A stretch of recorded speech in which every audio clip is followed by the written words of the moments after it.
we're going to begin by first hearing from Emryn. Hello, old and new friends of Ashtar Theater and Palestine. I would like to thank you all for being with us on this call. I am Emryn, co-founder of Ashtar Theater, creator of the Gaza Monologues. When we did the Gaza Monologues back in 2010, we thought that that would be the first and last war on our people in Gaza. But alas, it did not work out. Therefore, there was another war, and another, and another, and it continued on and on and on for the last 17 years. At the moment, with all that you have seen in the media and all that you have done in your countries, in your cities, still nothing on the ground is being changed. We, as a small company in Palestine, we're trying to keep the voice of the people of Palestine and of the people of Gaza heard. And therefore, we are calling upon you that these monologues, they do not only go into your hearts and minds, but that these monologues will become a paveway for a real change, a real pressure on your governments to take action that will bring justice and long-lasting solution for a sovereign state for Palestine, that the world will all agree to have and will all recognize the state of Palestine. Because through peace and with peace, we can all live as regular people. Thank you. Thank you for being with us on this call. And we are all together to save our humanity. Calling Up Justice is producing the Gaza Monologues in the spirit of cross-movement solidarity, ensemble, and abolition. Through cross-movement solidarity, we create a united front.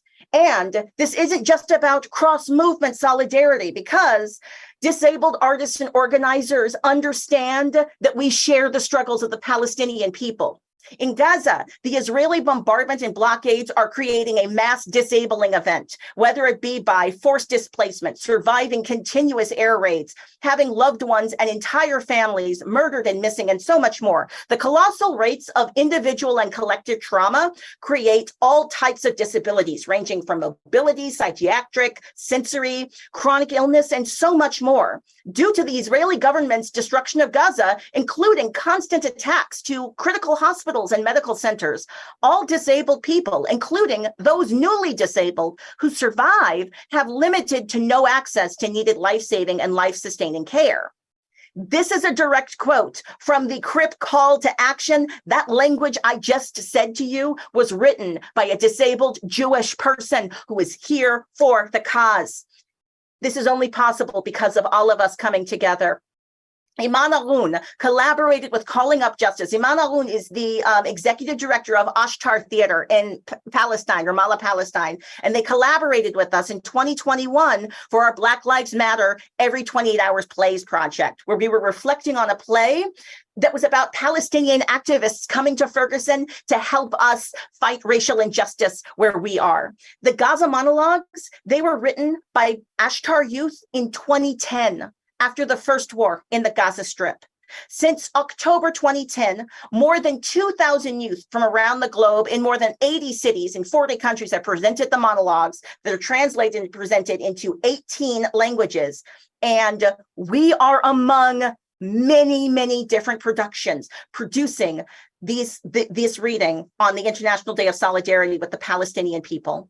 This is a collaborative performance that is embracing the idea of diversity and ensemble by having multiple people embrace and embody one person. So this is collaborative, and this was also rapid response. This process was about immediate encounter and working within the constraints of capitalism and crip time. So our colleagues had an hour, and they were given the monologues. They were given the monologues in the last hour, and they staged them in real time. We do this in the spirit of abolition. And I'm quoting from Cripping Abolition right now, the Cripping Abolition website. Abolition is not limited to ending spaces and practices of incarceration and policing. Fundamentally, abolition is about reimagining new ways of life, such that a world in which prisons, policing, and other carceral systems as solutions to social problems become unthinkable. Abolition is not just about creating new responses to crises, but creating a new world in which we thrive, such that less crises happen in the first place. What we are doing right now is an exercise in radical empathy, and is an exercise in abolition. Sujud Abud Hussein, born 1995, as Sheikh Rawand. What I love most in Gaza is people's kindness and simplicity. And what I hate most is the political party fanaticism. Sometimes I feel that there's a contradiction between all this love and kindness that people have and this evil that controls the surface. And if it was in my hands, I'd solve the problem of the Palestinian division tomorrow. In the war, they assassinated a big Hamas leader. All the media in the world covered the incident, but the whole world was in one valley and we were in the other. Because Moldi and Soluma, my young brother and dad, had gone to our land that's next to the Hamas leader. We called them 1,000 times, and as usual, the Jawal mobile lines wouldn't go through, which stressed us out even more. Mom started pacing the balcony like a small bird from whom they'd taken her children. She imagined that the balcony would somehow rescue Moldi and Suluma and Dad, and I was really stressed. I started crying, and I went down to my aunt. My aunt started soothing me, and she lied to me and told me that she had called them, spoken to them, and I knew that she had not talked to them. But she was holding me and crying, and I was crying too. And when I went up to the house and I saw that Mom was still pacing the balcony, I forgot to tell you that Molde and Soluma are 5 and 7 years old. They used to sleep in my arms, and my soul was connected to them. I felt at the time that my soul was going to escape and I would die. And honestly, only then I felt that there was a war on Gaza, because I was busy with the computer all the time. And that day was the first time I lived the war. An hour later, there was knocking on the door of our house, and Dad came back with Moldi and Soluma. And as much as I loved them, this was the first time I felt how much they were really dear to me, how much I couldn't bear to be parted from them. And I put them on my lap and I kissed them like it was the first time I held them. And Mom stopped pacing the balcony. And for the first time, I felt that she loved Dad like this. And after the war, I started thinking, why are we like that? Out of the whole world, they took our land and threw us out of our homes. And because we are defending ourselves, all this happens to us. There's no water, no electricity, no phones, no petrol. And what are we to the world? Aren't we human?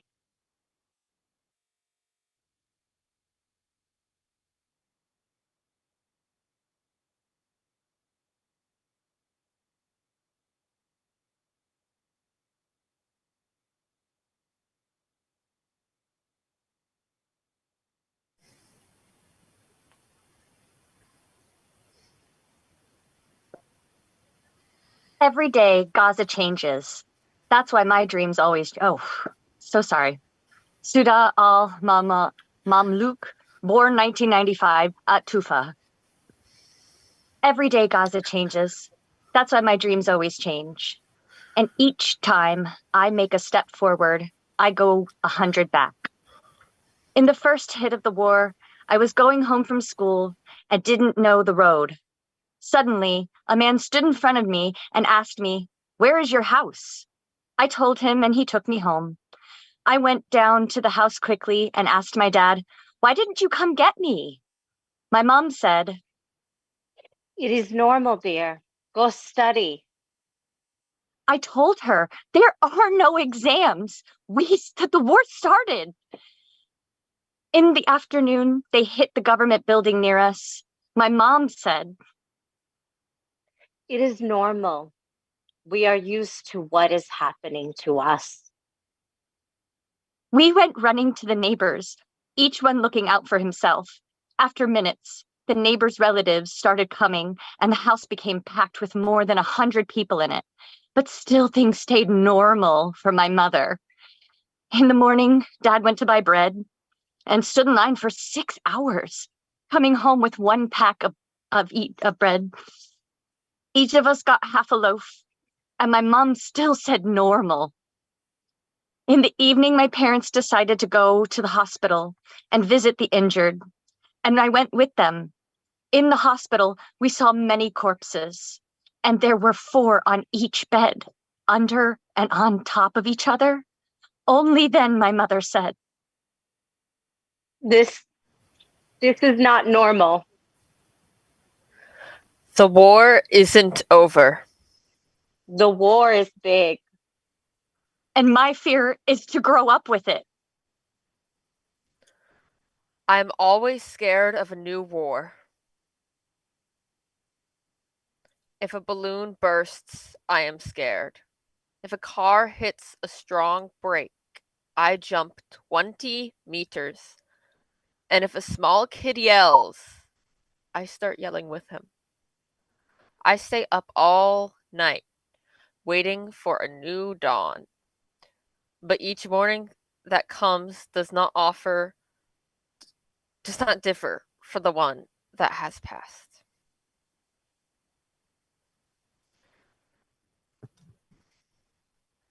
Ali al-Hassani, born 1995, Al-Shathai Street. The thing I love most in Gaza is that it's not like the other countries. Other countries have lots of problems: famine, siege, division, occupation, bombing, destruction, and death. But we have none of these issues. That's why I love Gaza a lot, especially that the sewage and the streets are clean and people love one another. Prices are cheap. Everyone is happy. And the fish are healthy and do not swim in sewage. And that I definitely will not die of hunger, poverty, or a heart attack that half my relatives have died from. Because of so much happiness. I want to tell you a big secret that I'm holding in my chest and hesitating to say since I started speaking. The secret is I, my dear folks, am the reason for the war on Gaza.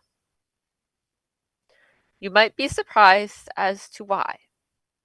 Because I never had a dream that didn't come true. One night before the war, I dreamed that the war started and our house was bombed. And I was the only survivor. The next day at 11:25, the airstrikes began on Gaza. The first shock I got in the war was when the strongest teacher in the school, the math teacher, hid under his desk in fear from the first second. I thought, if the strongest teacher hides under the desk, what do we do? A lot of kids peed themselves. I was screaming for our house that I was sure was destroyed and for my family that I was sure was martyred. I went out running in the streets, wanting to rush home to my family. But I waited for 2 hours for a car to take me, and in the end, I went home walking. All the way, I imagined our house destroyed and my family dead. I got home and found nothing was the matter, and my family were taking down the windows so they wouldn't break from the air pressure. But till today, I'm scared they will bomb our house. That's why, and you can ask my mom, I sleep with 3 mattresses under me so that when there's bombing, the mattresses will absorb the hits and nothing will happen to me. I hate dreaming, but dreams are not in our control. I think that Ali, that's me, before the war is different from Ali after the war. Who is a new person that I am trying to discover? Before the war, I didn't understand anything about politics. I didn't know the head of the state from the prime minister. I never listened to the news. But today I became a political analyst. Al Shazada this morning, midday this evening. Harvest of the day, harvest of the week. I started following all these programs and discussing them. I started feeling that politics and news are very important in our lives because they are what kills us and what gives us life. And also because I want to be the first to know if there's going to be another war.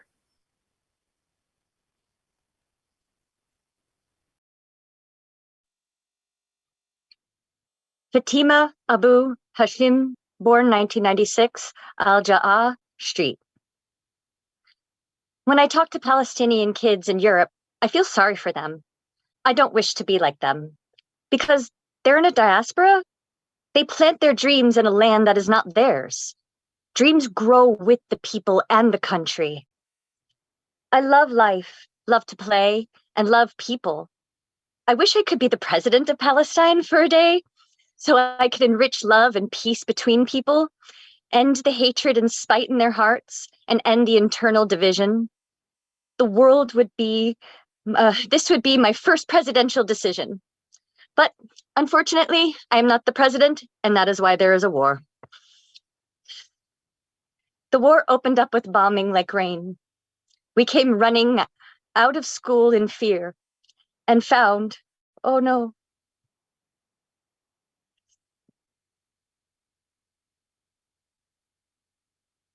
and found the whole world running in the streets. People were looking for their sons and sisters and mothers. Everyone was running with their heads raised to the sky. Honestly, they looked strange. I saw one of them from a distance wearing pajamas, barefoot and running. When I first saw her, I didn't recognize her. But when I got close to her, wow, that's my uncle's wife, the chic one who doesn't leave her house without looking top-notch. Then I was sure war had started. It's been more than a year since we've talked about the war. And we've lived it and continued to live it each day in detail. Because the TV, the phone, the doorbell, all things remind me of the war, and I don't like them, you know? I even threw away my mobile. And I'm most scared of being alone. I think, what would I do if the war starts and I'm alone? Who will protect me? And when I'm with my family, I think, how will I protect them? I had a big dream to become an actress. But this dream started shrinking slowly because people in my country don't look at an actress in a positive way. Even though acting is important and it allows me to relay the picture of my suffering of my country and society to the world. I have a second dream, is to become a journalist. And the third dream is to make a family I love and who love me. And the fourth is for us to be free and for the flag of Palestine to fly freely. And for the fifth is to see my people happy without death, destruction, deprivation, or war. And the sixth and the last is for me to finish this monologue and get off stage. We were only able to pull this off in a very quick turnaround, rapid response because our disability theater community said yes right away. Our theater community said yes right away. HowlRound offered support immediately. Curiosity Paradox signed up immediately. So just thank you. Thank you to Kiana. Thank you to Jacinia. Thank you to One Free Community. Thank you for your work. And thank you so much to Ghostlight Interpreting for offering ASL support. The choices that you just witnessed, those were the choices of the brilliant human beings who volunteered to join us on a moment's notice to stand up for Palestinian lives. Inside the chat on HowlRound are listed all of the other productions that are taking place across the world. So just know that you are aligned and in collaboration with so many people speaking these truths today. I was so incredibly moved by the creative choices that y'all made. And I really feel like this production embodies the elements of disability justice and the idea that we are all one. We're going to be dropping some next steps, action steps into the chat, and we are wishing you the best. Please keep working for justice. Thank you so much for joining us. This will be a recording on HowlRound, so you can share this recording. You can do watch parties in the future. But thank you for joining us on Wednesday, November 29th, 2023, for International Solidarity with Palestinians. I'm going to invite everybody to turn on their cameras for our final moment as we say goodbye to everyone. So if you want to turn on your cameras, go right ahead. I'm so moved. I did not have a chance to drop all of the links of these amazing human beings. Like, you don't even know how amazing these human beings are. You were all so good. And you all didn't see the chat here where we were just enthusing to each other. So many wows. That's beautiful. That's so moving. I was sitting here, y'all, so much tissues. So many tissues. Goodbye.